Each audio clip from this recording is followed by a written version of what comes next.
We're back. We're back. Happy New Year. It is the new year. It is. It's my birthday month. It is. It's It's my dad's birthday month. I know. I give a happy birthday to my daughter Marin because it's before, and then when you go, it's after. So That's right. I miss it completely. Well, happy birthday. Yeah. And your birthday month? Your dad's. Who else is there? Is that? I feel like there's one more. Well, the 17th was Betty White's, but That's rip. Marin's. Is it? My daughter's. Yep. I know a bunch of people in January. Betty White, Bob Saget. Oh, we're not even talking about it because I am literally like I've cried over it a couple times. Not gonna lie. Yeah, Did you watch who was it? Jimmy Kimmel? No, I heard. Oh my god, he was bawling his eyes out, and I'm bawling my eyes out. Like, that was rough. Yeah. Okay, where are you? But anyways, I think all that is tough. I mean, I feel like the New Year's is the trick. The New Year's is the trick. What do you mean? Hi, Ian. What's up, family? I think that's just I think that's just something when you get to a certain age, getting to the New Year is. I feel like every legend, and I think it's worse because the older I get, the people who were legends when I was a kid, which I didn't really know, or which I was the generation before me, passed away, and it was like, oh, well, he was old. Yeah. Now it's like, I know they were old, but no. Right. I saw a post, and it was like, imagine living to 99, and people saying that wasn't enough. Yeah. I was like, wow, that's... Because like usually when somebody dies and it's like, oh, they were in their 90s though, like, you know, you're like, oh, well, that's true. And then you like talk about Betty White, you're like, well, I don't fucking care. Like, she's supposed to outlive us all. Let's put this in the bigger picture. Do you know Betty White was born before sliced bread? Yes, I did know that. So it's actually, yeah, I know. So sliced bread is the best thing since Betty White. Yeah. And you know what the weirdest thing is that now we know this stuff. Like now it's all coming out. Mm-hmm. Like, you know, like I did hear that a while ago. Sliced bread thing. This is how geeky and whatever you want to put my life. Because I like a lot of history stuff. I just listened to a 3.5 hour documentary on the like time lapse of stuff. So people would be alive while this person's alive, like type of deal. And I was like, oh, wait a minute. Like who? Like, give an example. On the spot. Actually, I don't know anyone. No, it was nobody was alive together. We're all. No, it was the fact that like there was using a good example of like certain presidents were still alive and things were happening, but they were still alive. Mm-hmm. It was talking about what the interesting I found part was the actual like there was a point where like the Revolutionary War, like good example. Do you know the last time they beheaded someone in France, like with a guillotine? Mm-mm. Was it like in 19? It was yesterday. Was in 1980? Really? Or 79? Ooh. And it was like this thought was. When I said that, did you think 1980, like in your head, or 79? Like, would you think you would think it was old, like guillotine, like? And that's what the trick was. Like, they talked about certain things, and I was like, oh, so even though they never met, this was happening at the same time. Yeah, because I feel like school does this, which is it's a genius thing, or for me is they break up history into these quarters, and then you realize, well, wait a minute. In reality, this guy was born or is a young person while this person is... Mm-hmm. And then you're like, oh, they overlap. Yeah. Like, for instance... you just think everyone's in a different universe. Alexander the Great was... His main teacher was... oh, no, I'm going to... Take your time. Oh, no. One of the Greek philosophers. And I'm drawing a blank his name, and I know I can see him like in my head. But the thought is like he's a Greek philosopher. You would think that was we would know him, and then Alex the Great is now in a whole like. Would you think of like yeah no? But he was taught by him, So that means he was much older and Alex Great was growing up to be like a young teenager at the time. Yeah. Or actually, I would say much younger than that. But yeah, I don't know. I love that stuff. And it was like 3 hours of it. And I was just like, and that's the problem. It's 3 hours of like knowledge getting thrown in my head. And I feel like I have to listen to it 6 more times. Yeah. I feel like this is the story of my life lately. Like everything I watch is too much. So I know we're supposed to be overstimulated. I know we're supposed to be, but we'll get to it. I know, but I started watching. I watched The Witcher because I'm a geek and I love that crap. So I watched it, got into it. Shannon and I, my better half, got into it, loved it. So we just started season 2, and I'm like, and she's like, "What? You don't remember this?" I'm like, "No," because I feel like we watched The Witcher in one day. Like, because I binge watch it because it's so good, and then you have to wait 2 years for the next one to come out, and then I'm like, "Oh, I need a." It's like I almost need to watch like the last 2 episodes. Of the that's how I feel season. like when every season ends and then you have to wait forever. Yeah. Like, I don't know what happened. Like I don't remember because I like. Sometimes they'll like do a recap or whatever, and then. That's still not enough. Like you still need to like rewatch everything. Can I give you? Yeah, I'll try to look for it. I believe it's on YouTube because I'll throw out another YouTube, and I believe this guy or this person probably won't give us credit, but it's called Deep History, and I'll figure out what because that's all it is. I can link it in the bottom. Yeah. If you find it or whatever. Ian, like it's deep history. I listen to this all the time. He talks about tons of history stuff, and there was one that was overlapping time. I know the shorter ones. I think the deep history is not 3 hours, but there was. It gave me another link. Like if you link onto one of those things. Yeah, you went down the rabbit hole. Yeah, it was like the next one, the next one, the next one. Yeah. And I'm weird. I play my video game, which I know most people do, but especially nowadays. But I can literally sit there and listen to like one after another and after another. That's what I do with podcasts because like I'm behind on a bunch of them because I just wasn't listening. I go through. Have you listened to ours? Only every week. I go through the cycle where like I'll listen to music all the time, and then I'm like, I'm kind of bored of music, so I'll listen to podcasts, and then like I'm so far behind. Exactly. And like I'm part of like different pages on Facebook, and they're like talking about the newest episode. I'm like, I don't know what you're talking about. I feel bad for Shannon because Shannon likes all these like creepy, the true crime stuff. No, well, she does like those, but we always hear the it's called Weird World. Again, shout out to them. And we listen to those like galore. She won't listen to deep. She's like, the second I put deep history on, she's out. Yeah. She's asleep, and I'm like, how are you sleeping? I just learned something. Right. Well, we're not into history. Like, I don't know if I could. I could probably like listen or whatever to a couple of them, but I don't think I could because I don't connect with history like you do. Yeah, I connect because when in school, everything was by book, and you have to like memorize everything. Right. And I can't do that. Like I need to. Well, my thing is I had a great teacher who once told me history is like a puzzle. So if you know all the pieces, you'll see the whole picture. Yeah. And if you don't have all the pieces, then you'll never understand how this happened or this happened. And I'm a big junkie on that.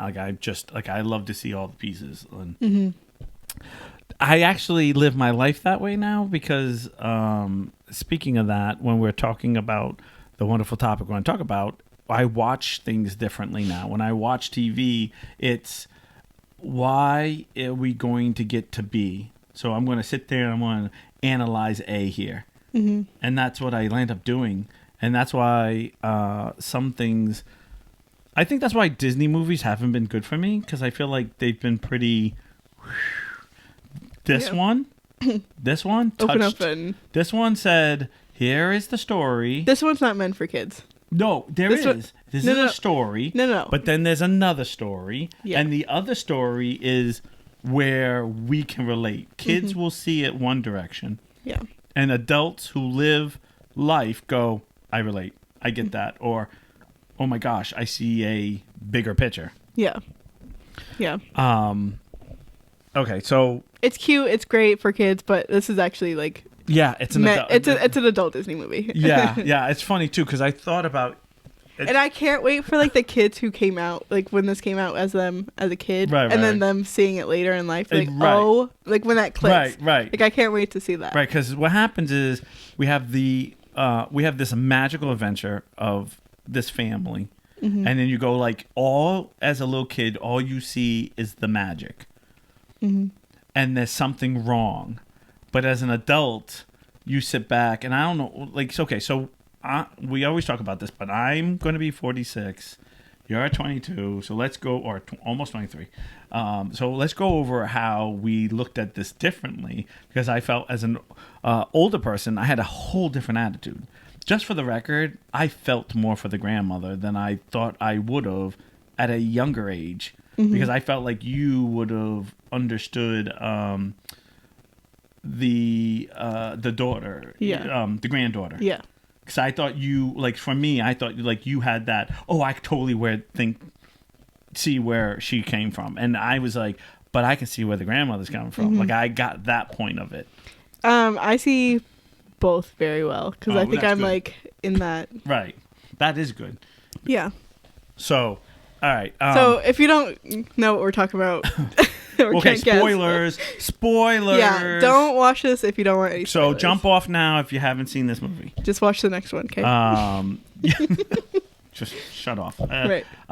If you want to know everything, or our opinions on this, or our views. Wait.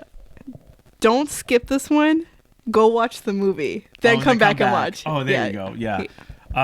So how many times have you watched this movie? Too many. But I still don't. I am bad with names, so I don't know any of their names except for Bruno, obviously. And so in other words, we should have something looking up something for these names. All right, there is one. We'll just describe them. But for the record, there is one plot hole that I caught. Okay. Did you catch the one plot hole that didn't make sense? I don't know. It depends on what you're saying. Well, I'll talk about it when we get here. Okay. So we start off with a husband and wife and the wife has 3 children. Triplets. Yeah. With 3 children. Right. Well, I feel like that makes a difference. That does make a big thing. Okay. So they're in Colombia. We find that out. And I am assuming they're running from the Spaniards.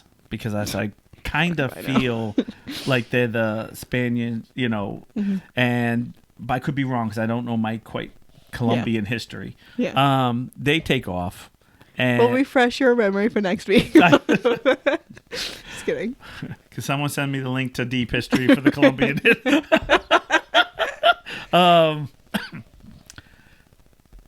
Basically, the husband, and this is something that I feel is old school. I don't want to say, I don't know if people would do this now, because I felt like in every movie back in my day, this is something guys would just do, where they would say run, and then would sacrifice themselves. And in no way am I trying to say no one would do this, but I'm just saying, like, this is a different generation of way of thinking. You know what I mean? Because I always picture nowadays it's always, no, we came in together, we'll go out together. Like, that's the new attitude where I see on movies. Like, you're not going to go without me. And it's kind of like, no, you have 3 kids and they have to survive and you need to go. So I think if I was in the situation they were in, and if I had the kids or whatever, I wouldn't want them to be orphans. So I would probably do what that was. But if it was just me and Kelsey, I would probably be like, we're going Bitch, together. I'll help you. Yeah. We're going out together. Right. No, obviously there's different because there's kids. Right. So he sacrifices himself. So, and then she is saying a prayer at the time. And then she's holding a candle because she's like, if you notice, that was their wedding candle. Like, it's a tradition. And then it lands up. But weren't they like on a picnic? Weren't they celebrating something? No, they got married. It was like a candle. No, they I know, kind of like. Never mind. Go ahead. Continue. Okay. Maybe they. Well, I just remember them all running out of. But I think like before. Oh, maybe they were inside. I don't remember. Well, they're running because they're coming. Like I said in like previous ones, I don't really watch the beginning. She's like, What about we don't talk about Bruno?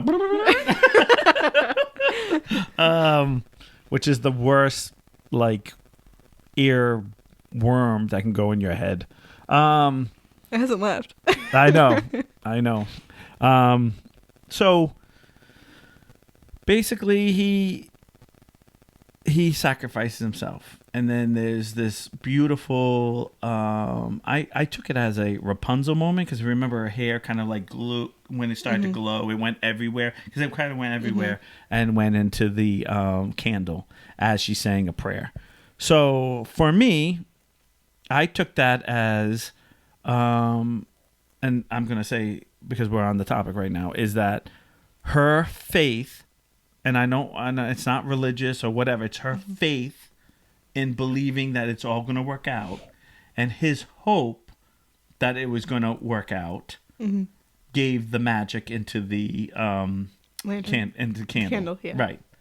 And that is, I don't know if it's for a fact, but I just feel when you're going to be the one who sacrifices yourself, you're hoping for the best. Yeah. So there's hope that his children, his wife is going to have a better life, because that's kind of the thought pattern that I would have as a parent. I'm trying to be, of sacrificing myself. I'm doing pretty good. I only saw this movie once. Yeah. I'm watching the movie as we're going. The movie's on in the background. He's actually just describing it. I will be singing We Don't Talk About Bruno. I can't wait. So then... Karaoke style? Yeah, we'll put the words up. The best part is now we kind of jump forward, and now we find out that because of the magic and everything else, it makes a would you say a valley? Would you say a valley? Because it ends up being like a village, but all the people make a village because it grows all these rocks around them. Yeah. And then we're introduced to the... oh my God, she is snoring so Am I saying the oldest? Go ahead. The oldest granddaughter? Are we saying not the oldest granddaughter? No, she's not, right? No, I think she's the youngest. Okay, so see, here's my argument here. Well, the youngest in that family. No, she's not, because the little Miguel who gets his powers talk to animals. He's different. Okay. No, he's the same. He's in the... So what it is, it's Bruno... Which is the one who can... So... Oh, wait. So we're going to have to go to the family tree. Here we go. Yeah. So we start off with... So there's three kids. 3 kids. Yeah. Which is... But then Bruno. And the 2 others. The girl, the woman who can heal you by the food. And then the one with the weather. Yes. Okay. They have children. Yes. Which the one with the weather has the girl who can hear really good. The one, the kid who can change his looks, and the little one. The one with the mother has the one the one with the main actress who has no powers, which she does. We'll get there when we go. She has an older sister who does the flowers. Yeah. And the strong one is the middle child. And she's the youngest. And then Bruno didn't have children. Oh, you're probably right. Oh, no, I'm right. No, you're right. I think I messed up on the family tree. Oh, no, we know. So here's my argument. So quickly, I'm going to quickly... Okay. I am going to skip something here. But I promise I'll go back. But, okay, we just said their thing. The boy who's a chameleon who can change to anyone is 15. So is what is it? Malago? What's her name? What's her name? Freaking know. Oh, gee, we're horrible. Nothing like doing our homework. Somebody tell us. Malago. No, that's not it. Oh, well, you know what, guys? Sorry. Hold your thoughts for a minute. Because this is unacceptable. I'm not gonna roll. Encanto characters. Yeah, well, just click on the first one for now. All right, so we're gonna do this just because. All right, we'll go to just the cast so we can kind of figure out. Maribel. Maribel. I was close. All right. So, she is the same age as Camilla. Mm-hmm. So explain to me how he remembers Bruno and she doesn't. If they're both 15. Does it say that? So watch this, because this is how. Maybe they just sheltered her because he had the bad dream about her or bad vision about her. Watch this. Watch. This is the only loophole that I found in this thing, in the movie, and I want to see if family tree. So, okay, so this is their ages.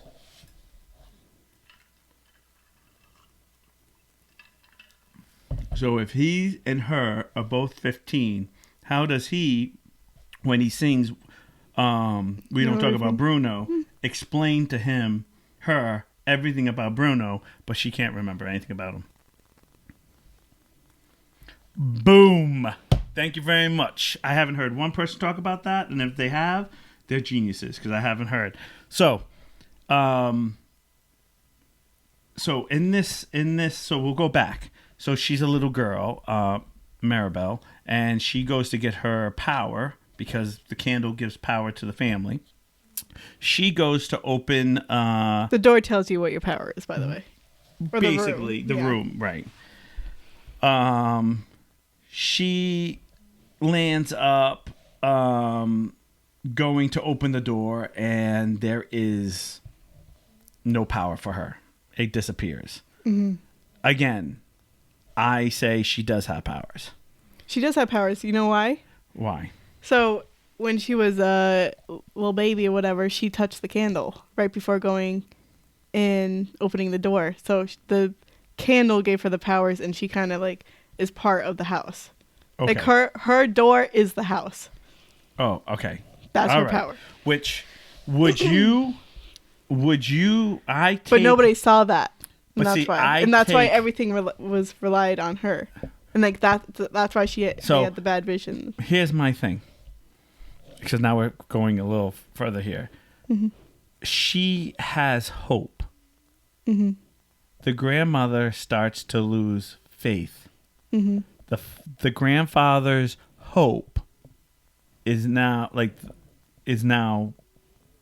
crumbling because the family doesn't have hope like the father had. And there's only so much hope before it goes too thin, which she has.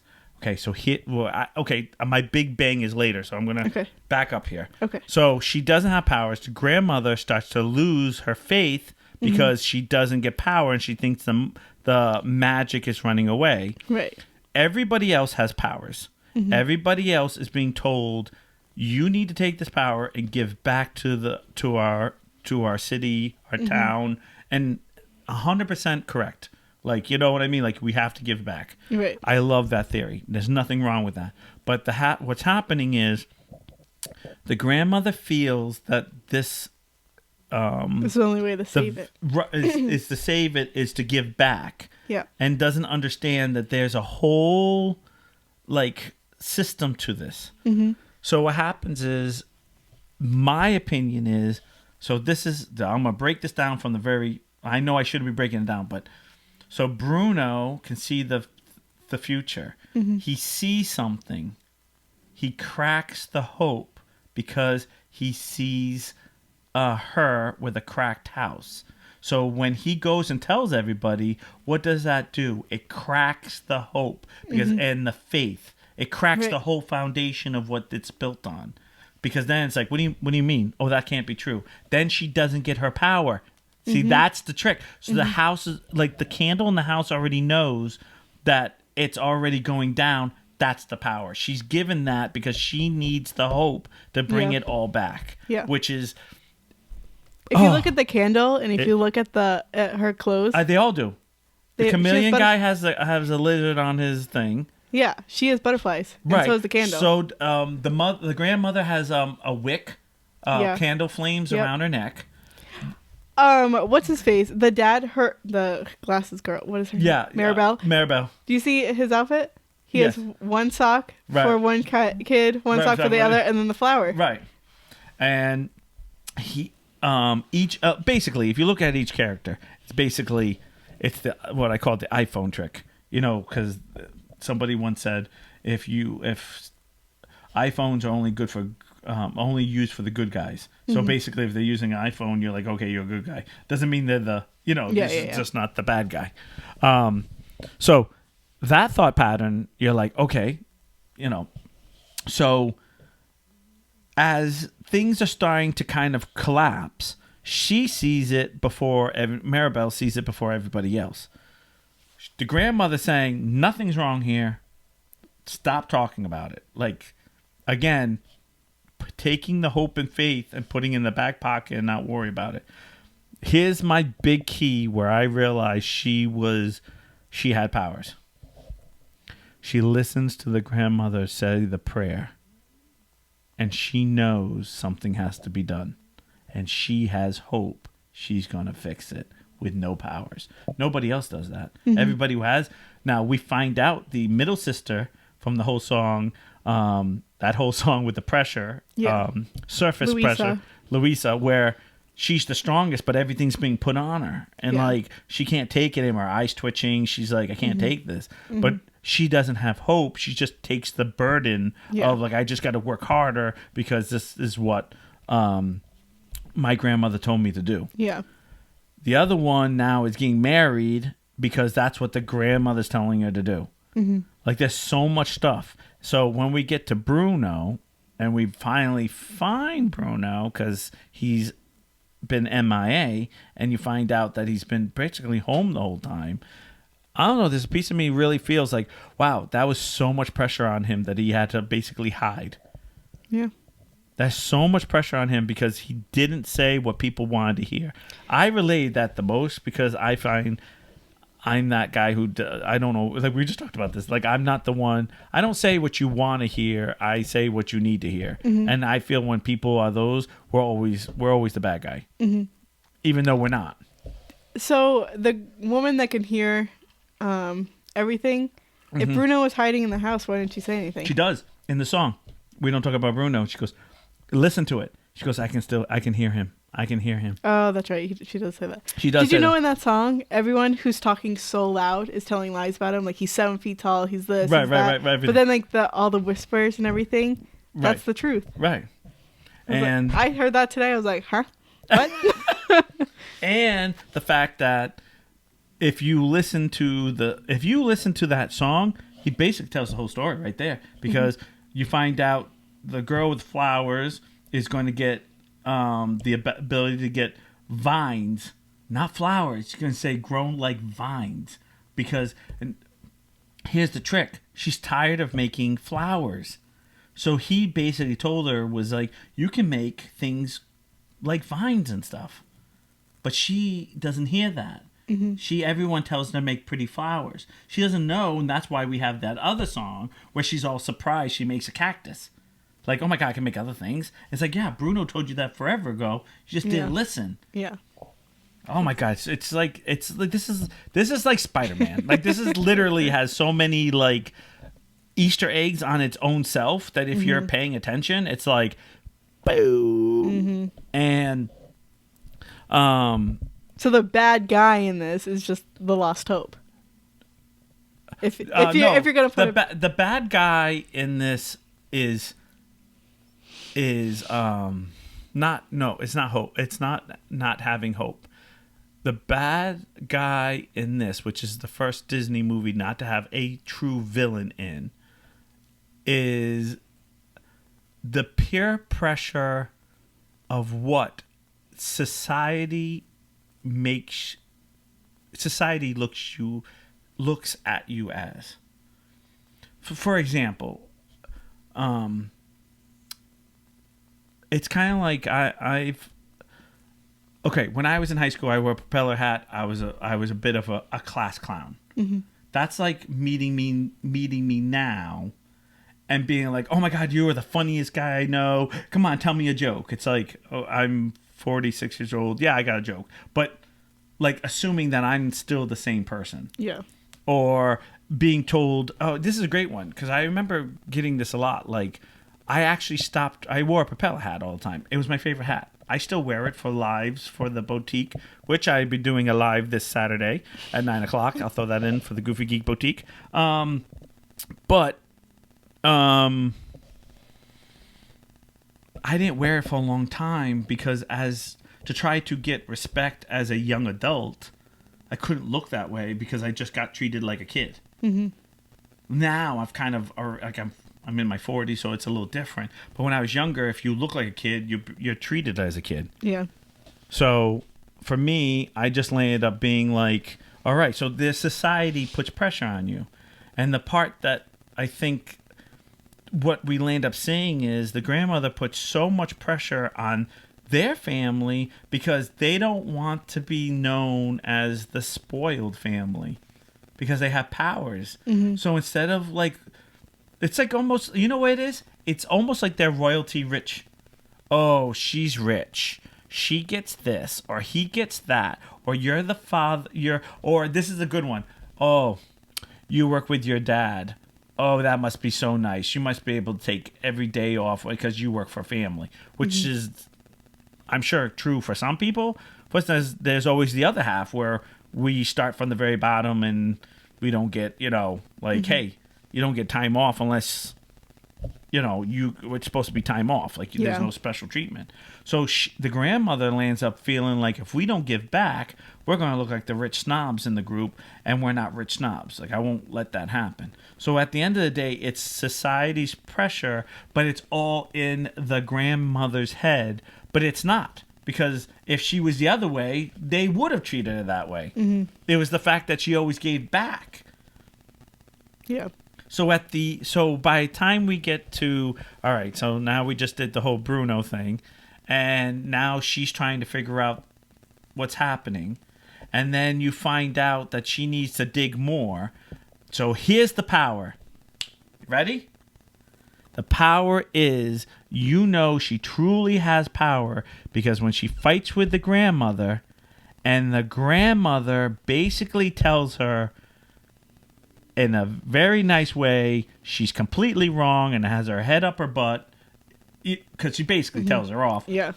She loses hope and she crashes because the grandmother says that's not the way, you're wrong. Yeah. And when she says she's wrong, I know the words don't come out that way, but and so when she says she's wrong, her hopes crashes, the house falls down.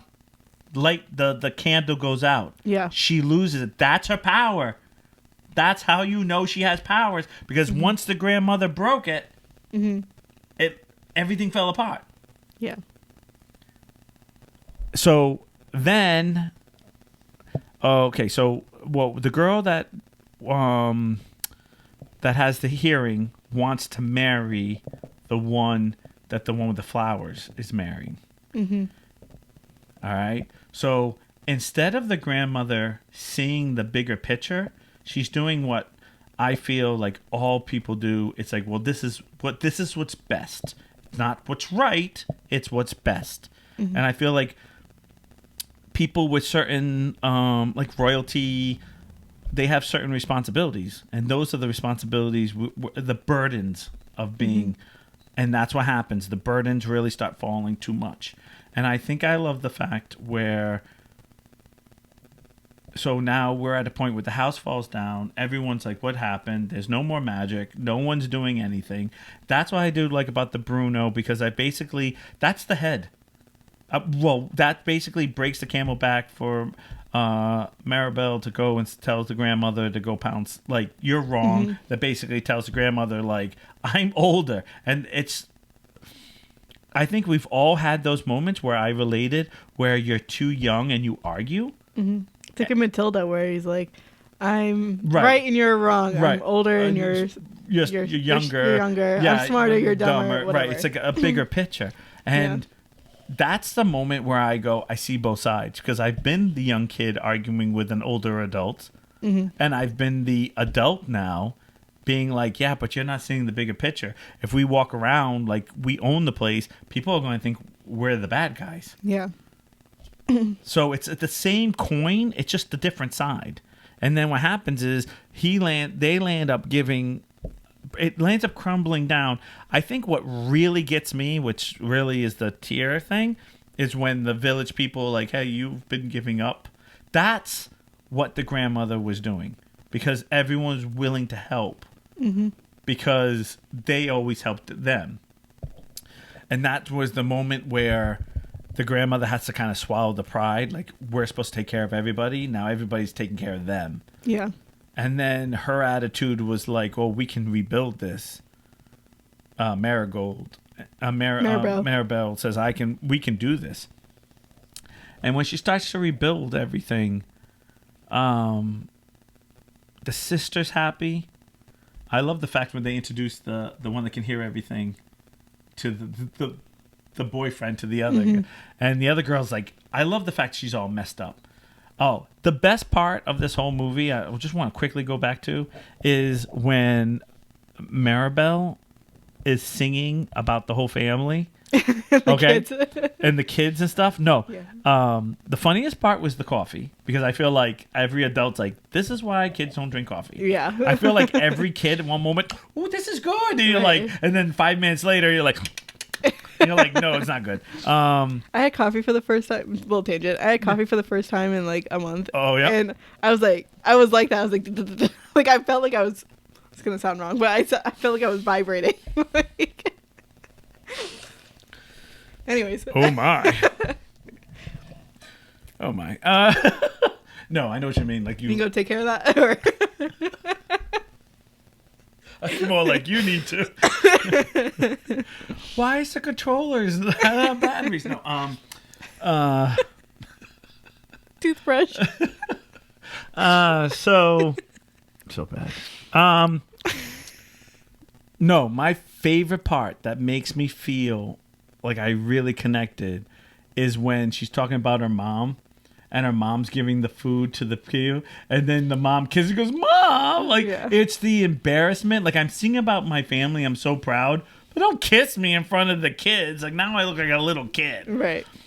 I like when she's having a heart-to-heart with her mom, and she's making whatever the fuck she's making, and she hands one to Maribel, and Maribel takes a bite, and she's like, she's trying to fix me the food. Yeah. Like, that's what every mom does. Now. So then by the time everything's officially destroyed, they're rebuilding it. And they're really hard on her, because for the longest time, the grandmother blames... I feel like the big blame was... The grandmother really blamed Bruno and Maribel, because... they, at the end of the day, was pushing back the curtains on something you don't want to be seen. This is something, as an older person, I'll say. I don't know about everybody else in the world. I know we only have one person on Facebook, but I don't know what on YouTube. But I feel like this is a relatable thing. We all have a skeleton or something we do or don't like or have in our closet that we can't handle. For example, I know people who have that one room in their house which looks like a bomb went off. And like if you touch that door, like the whole house is immaculate. Like I knew someone, I won't say who they are because I love them very deeply, but I knew their house, like you couldn't even walk through their house with shoes on. And they're like, oh, don't touch that. Don't sit on the couch. Don't do the... And they're like, what are you talking about? They're like, that's what a couch is for. No, right. Not here. You know, like this is for show. They had 2 living rooms. One living room that was like, you can't touch. Like you can't touch. It's like that stereotypical, like the plastic on the thing. Right. Well, there wasn't plastic. No, but I'm saying, it was like you know, it's better not go in there. It's like this is a $1,200 couch, and it's like, okay, it's a couch, right? Yeah. No, you can't sit on it, but it looks beautiful. Yeah, that room looks real beautiful. Oh, you can sit in this room, and then you go into a whole nother room, another part of the house, and you're like, why did I just walk? Yeah, why did I just walk? There was a couch right there, and I had to walk 3 miles for the, on the other side of the house. Yeah. But they had one room where they literally just threw, like, they just kept packing and packing. Yeah. And we all have something. And I'm not saying it's a room. It can be anything. It could be like their basement. It's there. If they feel like if anybody saw this, like people would know. Like I always love people like, oh, you can take your shoes off, and you can take off your shoes. Yeah, sure. Why? Oh yeah, well I have carpets. I don't want to. It's like you think to yourself like, so you have a house that you can't live in, like you can't live in, and then some people, yeah, well, I don't want company to come over and think I'm this way. And then I know people who like you go over their house and that couch looks, well, it's pretty much me. Like you come over to my house and it's like the couch looks 500 years old, and it's like, hey, it's still comfy. I love sleeping on this couch. You sleep on your couch? Oh yeah, I take a nap all the time. Like everybody has that, and I feel this is the movie who made me go, like, yeah. You know what I'm saying? Like again, it's that one room, that one thing, or we all have that one thing where everybody has that. Everything needs to be in the spot, but you go over that one person's house, and it's like, hey, you want to take off your shoes? If you don't want to, just put them. Don't put them in the walkway. Just put them. And then you go to somebody's house. It's like, well, if you gotta hang up this, you gotta hang up that. You almost gotta get totally undressed because they're like, take off your sweatshirt, take off your shoes. Right. Do you have socks on? Take off your socks. You're like, dude, what am I doing? Like, I'm gonna be in my underwear in 5 minutes. Oh, that's perfect. Just walk around with your underwear. We don't, like, yeah. But that's what it was that the grandmother didn't want to be exposed. Like, oh, magic's fine. Magic's fine. Magic's fine. That's what I related the most to, was that maybe it's not like that more now. Maybe my generation, it was all about like, coming home and then your house had to look, because someone could stop by. And God forgive, if you stopped by and you had your basket of laundry right there, everyone would judge you. Like, oh, Niles doesn't put his clothes away. Like, and now it's a little different. I think it's a little, not maybe, or the next generation, it's like, it's just clothes. Get over it. Yeah. Like, but in my generation, and I'm not talking for everybody, but I'm just talking about like me growing up. I remember going over to people's houses and they were like, you just were like, oh, you can't eat in that room. Where can I eat? In this square right here. Yeah. And you're just like, oh, I guess I'm eating in the square.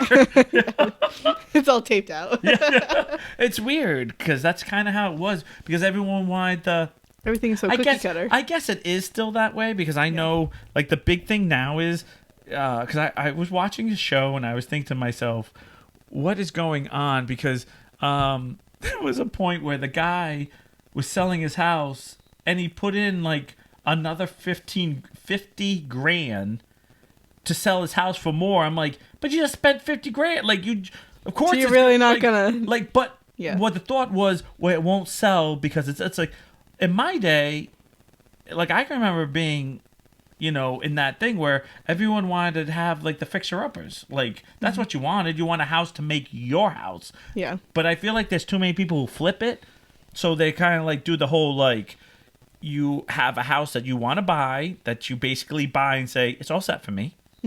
Or it's a house that, you're going to fix up, but you're not going to keep it. You're going to sell it to the person who wants the perfect house to walk in. Where that used to not be that way. Yeah. So the grandmother finds out the house of cards falls down. And the only thing I did like about this is they gave her... they have a great moment where she's with Maribel by the stream, where because the rocks had broken, she gets to see where her love died. And I think there's a piece of her that really has to swallow that big pie of crow, and she has to say is, yeah, I missed out. I was wrong. I don't know if those words came out that way, but I think it was one of those moments where you really see at the end of the day, she kind of sits down and says, I was so big on the bigger picture, I didn't see any of the smaller picture. Yeah.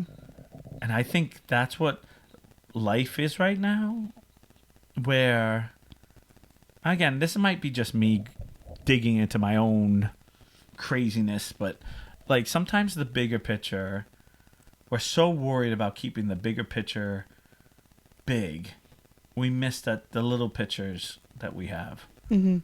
And the bigger picture, like, I think the big thing is I always see is like celebrities. I always hear all the time, well, they're rich, things must be wonderful for them. And I'm like, yes and no. And I've learned this. The more money you make, the bigger the bills are.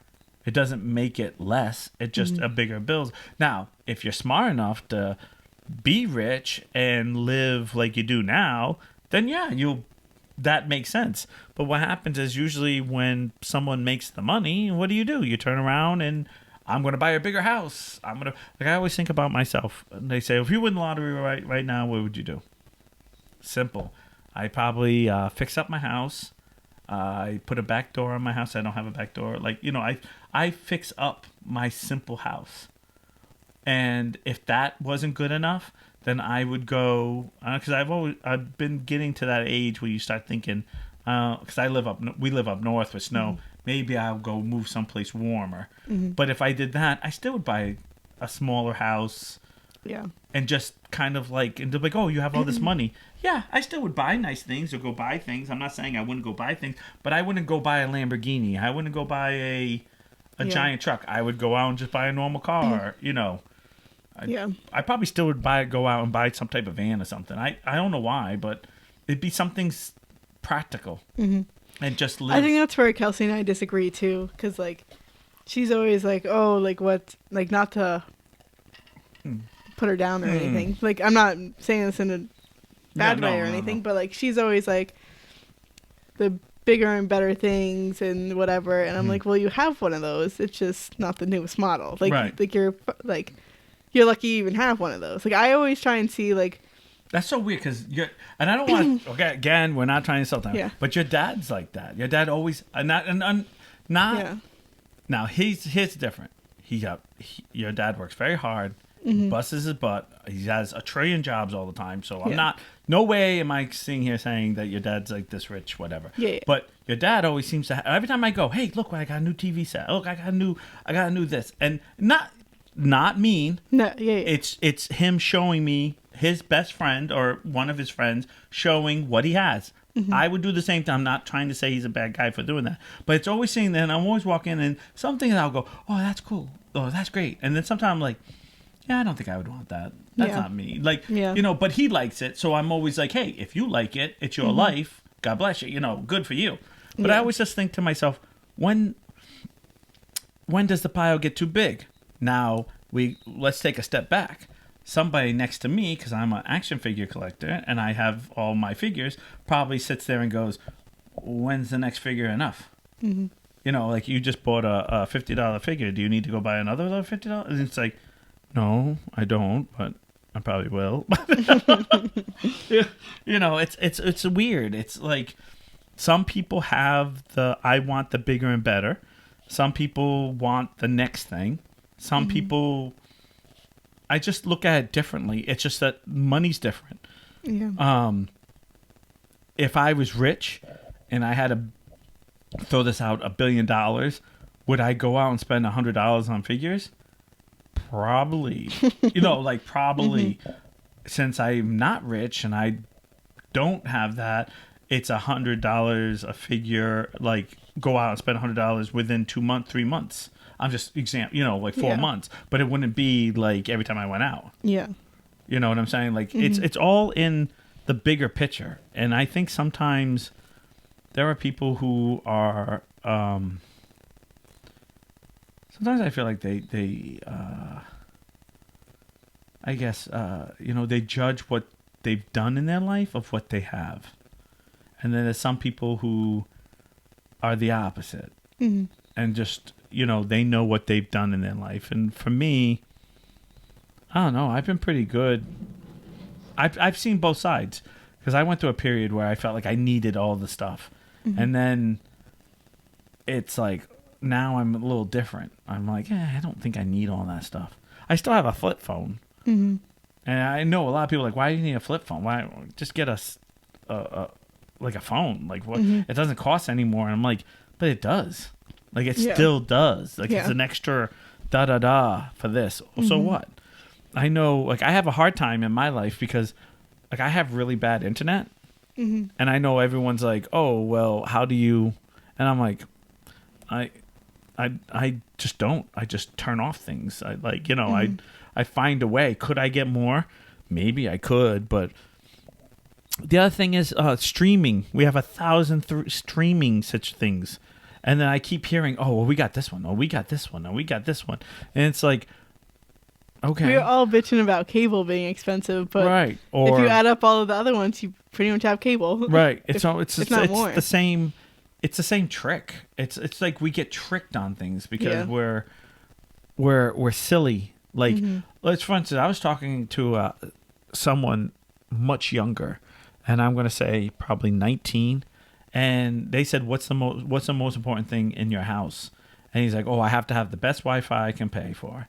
I gotta have my phone. I gotta have a laptop, or a laptop or a laptop tablet, like all in one, because he said he'd rather have it all in one, where he can take it off and take it on, put it on, and the weirdest thing is, all right, Ian, we'll catch you next time. See you later. Ian. The one thing that I noticed for myself was he never said car, he never said apartment. He didn't talk about when I was 18 was, I want to get out of my parents' house. I want a car. I didn't want the nicest car. I wanted a car. Like I actually got my first car was a new truck. But then I was like, I just want a hack around car. So I got a secondhand car. And then I realized there were problems with having a secondhand car. But I bought a secondhand car. They're like, yeah, I just want something to, like, I don't care if, the bumper falls off, or like I didn't care. But it's a bigger picture, and that shows you like when, like, I'm sure if you talk to, again, I'll say this because I know your dad, or like if you talk to that generation and you say, well, you're 18, what's the things you want the most? It'd probably be moving out, having an automobile to get to work and back, and that type of thing. Now I listen to kids. It's like, well, if I'm not connected to Wi-Fi and I don't have the Wi-Fi that can run 30 things at one time, like I can't get Paramount at all because I don't have fast enough internet. And I just say, okay, not watching Paramount. I just go to the store and I go, oh, look, there's Star Trek. I'll buy this. And it's like, oh, you're paying $20 and you can be like, well, yeah, well, I'm sure I'm paying a little bit more, but if I'm paying for extra Wi-Fi and Paramount and this, I'm probably going to rack up the prices, and I'm only going to watch it once too. Right. The only good thing is my dad and he likes a lot of those Paramount shows, so when I buy them or he buys them, we just, here you go. So we both, trade off on it. But, some of those things, it's a bigger, and that's what I like about this movie, is that the young generation does teach the older generation, and at the end when they give her the doorknob, I cried. Oh my god! I cried. Yeah. I am such a crier. I'm such a baby. But I get like, I cried when the workers came. I was like, oh, that's so nice. Yeah. It's. I think I get emotional because those are the things we want to happen. And when my house is like down to the ground, crumbled, I'll be there and going, where is everybody? Crickets. Yeah. Those are the moments you want to see. And I think that's the trick. And then when they land up rebuilding everything, it did make me go, and then he puts on the doorknob, and then she gives, it's just not her, but it's this giant hope where everyone says, you know what, we'll be okay if we don't have magic. We'll be okay because we have each other. Magic comes back. Like everything comes back. Yeah. And the grandmother has a different attitude, and everyone has that moment of, I love the fact when she goes, I missed the point. I should be loving every of my kids equally, and she hugs Bruno, of like, screw our powers. Like, I shouldn't even cared when you said that. It should have been about my 3 kids. Yeah. Or family. Yeah. Because you have to think, that's her son. And he's been banished. Yeah. And do we even know how long? I don't think we know how long he's been banished for, do we? Because I didn't catch that. And she's like, neither do I. Just for the record, I've watched this movie once, and I seem to have way more memory than you. Well, yeah, well. And how many times you? Well, because, like, I saw things differently than you did. Right. And then you, like, I just, like, I shut up, and I was like, uh-huh. Like, I think I just, like, I don't know, like. No, okay, so go ahead. No, I felt like I talked way too much, but go ahead. Now, what did you think about it? Because now, you're 22. I don't know anymore. She's like, that was such good points. I don't know. I think I can't. My mind is just like. Did I blow you? I told you I was. I came in here. I was like, I'm gonna fucking tell him everything, and you like spat everything out. I'm like, I don't even have words. No, guys, I know nobody knows this, but I gotta take a moment. So, we always talk a little bit before we do our lives. And we kind of throw stuff at each other. Not everything, because sometimes we want it to be a surprise and be an actual, like, reaction. But she's like, oh, I know what we're doing. We're doing... well, we were originally going to do Spider-Man. Right. And then we started talking about it. She's like, don't talk about this. I'm going to blow your mind. Right. She's like, I have had a family, and I'll just say family, because I know there's more than just family. Yeah. Discussion on this movie. I know this movie inside and out, and I'm going to give you something that you boom. And now I'm giving her a moment to boom, and she's like, we have it all wrong. She's now she will be typing to all her family members in the chat. We have it wrong. We have it wrong. No, just for the record, one time I watched this movie. That's what that movie meant to me. I've watched that movie one time. I've listened to the music. I'm going to say right, I'm not going to lie. I have YouTube. I've been listening to the soundtrack. I did listen to read the words because I was very curious what they were actually saying. Yeah. And that's what I got out of that. Now, if you've watched it like 20 times. Well, here's the thing. I watched it 20 times, but... Oh, you just watch parts? Are you that part watcher? Here's the thing. Yeah. No, I'm not a part watcher. I put the whole thing on at once, but I disassociate a lot because I saw it once. But you catch what you want to see. You're like, oh, this is the moment. This is the... Yeah. I do that with the American... one of my dad's favorite movies is mine, but I only like to watch one part of it. It's The American President with Michael Douglas and tons of... I mean, it's... tons of actors. Michael J. Fox. I mean, this is when everybody was a somebody. And in this is there's a Richard Dreyfuss who says, I forgot his name, Joe Smo, and I'm running for president. And he says, I'm Joe Smo, and I'm running for president. And at the very end, because it's a great movie, I don't want to ruin it, so you have to watch it. No, I'm serious. It's a light movie. It's like one of those 90s/80s light movies type of thing. So you watch it and you kind of feel good. And he goes at the very end and he goes, and I'm blah, blah, blah, and I am the president. And you're like, whoa. And that's almost the ending. And I'm always like, oh, he just dropped the bomb. Yeah. Because it was like, the object is the movie, something goes on, I won't tell you what, but he won't engage it. So this other guy just keeps trashing him, and he's like, oh, I'm not engaging this. And at the end, he engages it, and it's like... Mic drop. Yeah, it is. It's a mic drop, but this is before, way before that. So you're just like, oh, I would love to see a president drop that. I would love to see that. Oh, it's a great movie. Totally off topic. Sorry, guys. But that is a great movie. My life is off topic.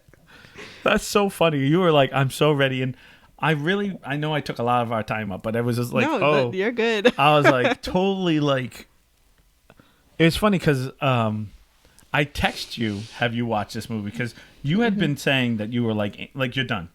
Remember, it was a while ago. You're like, I'm done with Disney cartoons. Because every time I watch it, it's trash. Yeah. Like the music's not good. And so, well, the last couple of them. Well, no, I know. Because you're a classic. Mm-hmm. You're a classic fan. I know. I had like my top couple of movies, and that's all I watched. And excuse me. Shannon and I said, "Oh, I really want to watch this movie. It looks really, really good." And she goes, "Hey, you really want to watch this?" And I said, "Yeah." And I watched it, and I got off the couch, and I was like, "Wow!" Like I was like, "Oh, that's cute." But the more I walked away, and the more I thought about it, the more I was like, "Oh, that's deep." Mm-hmm. Oh, I get that. I get why, like, the grandmother's trying to do this, and they're trying to do that, and they're trying to do, like, definitely there was a lot of moments where I saw both sides 100%. But at the end of the day, I like the fact that, I don't like the fact, but I think it's reality of, especially in my time, maybe not now, but you're not special, but she was special. Mm-hmm. But they didn't love her less, but she didn't get the vote that she should have got. Yeah. I don't know how to explain it. It's kind of like growing up or being that middle child, even though she's not the middle child. It's kind of like being part of a, when I was younger, I was part of a council one time, and I was 18, and the rest were all like, 30-year-olds, 40, they were all clearly adults. Mm-hmm. And I remember having a vote, but I remember it being kind of like, well, what are you going to know? You're only 18. You don't mm-hmm. know. And the fact that at the end of the day, her view was the right view, and she fought for it. That's the part that we don't see, is that she fights for it. She sees the bigger picture that nobody wants to see, because everyone is trained mm-hmm. that this is the way it is. And sometimes, especially now, it's more acceptable to go against the grain. Mm-hmm. Like we do this YouTube thing. I see tons of YouTube things. People have split screens. They're talking about, and they go, oh man. I listen to these comic people who talk about such little details on things, and you're just like, wow, my brain didn't even go that far. Like, mm-hmm. you're a super geek. Like, someone should give. And then you see other people on like TikTok doing dumb things, and for me they're dumb, and for everybody else, like, oh, I could watch it for 6 hours. Mm-hmm. And I think the difference is that the biggest thing that I feel is that I took from her is that she believed in something, and she went all the way through until the grandmother really slammed her. She would have died finding out stuff. Right. And sometimes I feel like there are people in our lives that love us very much who sees a different path for us. And then what they do is they come in and they say, and I don't know a better word to say, but it's stupid. Don't do it. It's, if you do this, this will ruin your life. This will ruin this. This will ruin that. And sometimes like, for me, I'm the king of ruining my life. No, I'm the king of, no, I want to do this. I talk about my propeller hat. I've talked about this 100 times. My mom would sit down with me, nice as can be. You're going to get beat up. Everyone's going to laugh at you. You're going to be a joke. No one's going to take you seriously. And I go, yes, I know, but I really want to wear this. Okay, I just don't want to hear it from, like, I don't want to hear it. Like, when you come home, I don't want to hear it. Mm-hmm. And I would come home, my hat would be broken, or I'd just be like, go into my room, do change, and, go live again, and then buy another hat and be there tomorrow. Yeah. Well, I think about your writing, like your instructor and stuff, like that whole story that you told me. Yeah. Like how you fought to ride, pretty much. Mm. And I remember. I'll quickly tell the story. I was I don't want to toot the horn, but I was a very good pony rider and AHSA at the time. No, I was. I won a lot of medals, and I won a lot of stuff. And, in my day, back then, pony riders, a lot of older kids would not go to horses and stay in ponies. And so I would always have to compete against older people. But I was like one of the last years where they changed the rule, like you can only be this age to ride like certain ponies, because there was small, medium, large ponies you could ride, and I went from a medium right to horses, and a lot of pony riders didn't cut it when they moved up. A lot of people did. I'm not saying nobody did, but at that time it seemed like a lot of people seemed to fail when they moved up, or didn't. I don't say fail. How about this? Weren't as successful as they were as ponies. Yeah. So what happens is pony riders win everything, get this big name, go into horses, and then nothing. And then you wouldn't hear, or you would slightly hear them, but they wouldn't win everything like they were before, which was fine. So I had gone and I had bought this horse, which my trainer didn't want me to buy, and I loved this horse, and I'll tell you exactly why. I didn't know how to ride a horse, so I rode it like a pony. And I jumped through at a jump so far back that we crashed through the fence. And I pulled muscles in my leg, and he had hurt his shoulder. And I said, I want this horse. And everyone was like, you just crashed. What is wrong with you? Yeah. My attitude was that the horse was willing to do what I asked. And if he's willing to do what I asked, we were a team. Yeah. And if he's willing to take the chance of crashing through a fence because I'm an idiot, because I didn't know better. You know what I'm saying? So I had this horse. So I landed up riding, and he was green, which means he didn't know what he was doing. So there was a lot of lessons of learning, and I was a green rider. So it was many scary rides, like to a point that my trainer had convinced my parents that maybe this wasn't a good idea. My pony years were done, and we should just take the victory and kind of be done. And I remember it got really bad because my mom really started so I would go to the barn, I would get the pressure, I'd go home, and I would get pressure. And I will say there was a few moments in my life where I was like, maybe my 15 minutes in the sun are done. And I ended up waking up one day knowing, oh God, this is I can't give up. I don't know what to do without riding. And I went to the trainer and I said, I'm doing this, and I'm doing this with or without you.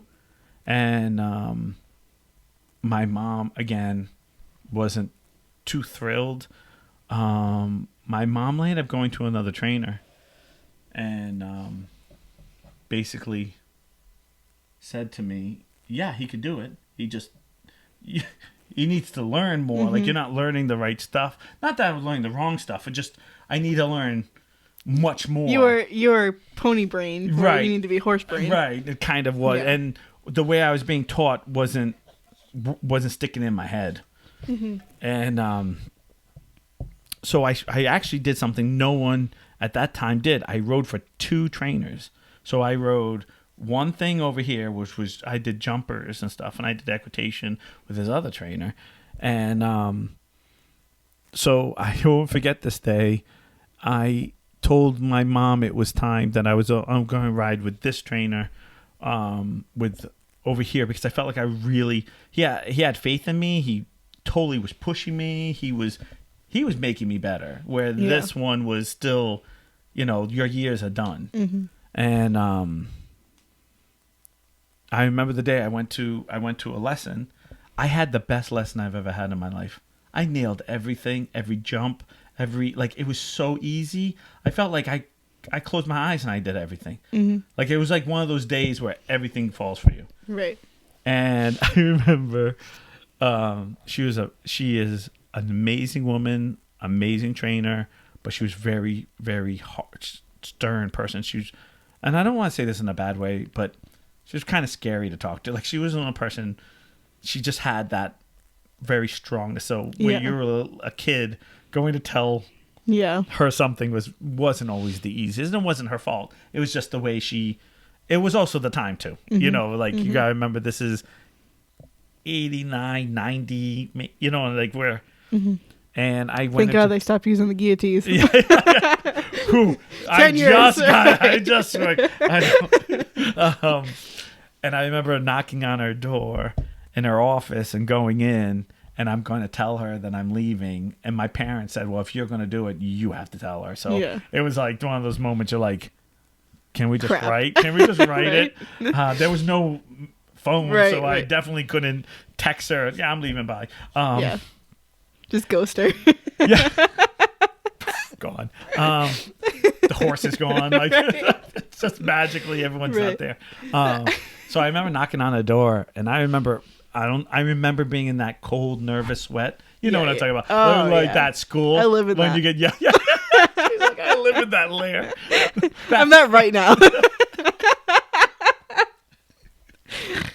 So I walked in and I told her, and I have to say, after I did, I never felt, as one of the few times that I felt that, wow, that was a huge step for me. Like I felt proud of myself that I'm going to better myself. I did. I really felt good. Yeah. And she told me, I'll never win. Like I'll never be in the medals. I'm going to be forgotten. And I said, well, that's fine. I'm going to do what I do, and whatever happens, happens.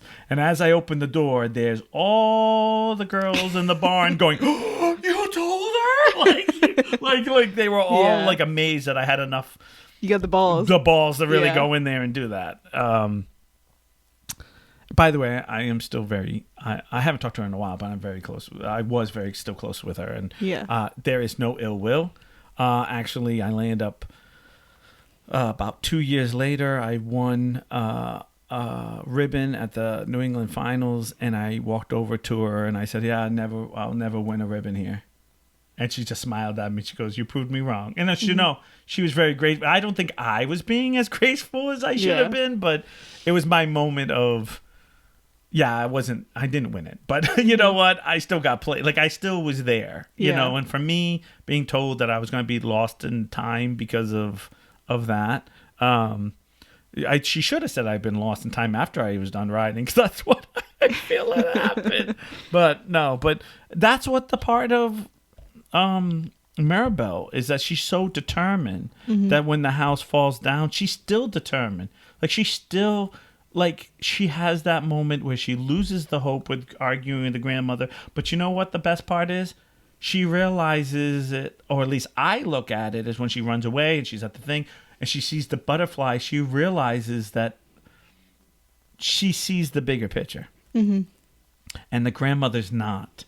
And then by the end, the whole family sees the bigger picture. And I like to say is when they put the doorknob in the house and then you see the whole family in the doorway, the magical, like, that's the power. That's when everyone realizes that she had power the whole time. Yeah.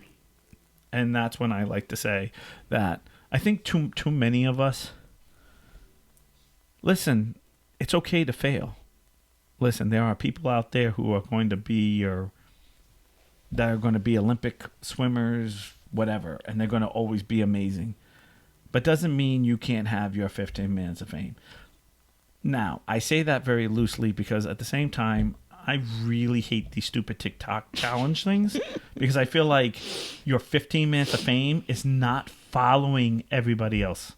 If there's a challenge, that pretty much means the person who first did it is the cool one, if you want, even though I think it's stupid, but that person is the one who started it. The person who's copying that person is nothing. Like, I never understand why your generation or anyone younger wants to watch someone mouth the words of something else. On TikTok, I flip through it and it's like, and it's something from TV, it's something from a comedy show, and it's like, and they're just talking, and you're like, all right. See, what makes it good is if they use the voiceover, but then do something original in the video. That's what I like. Yeah, but when they're just mouthing the words, I skip right past it. Sometimes I'm like, I don't need that. There's one of this girl, and I always laugh because she has and I'm not insulting her at all before anyone likes to jump down my throat.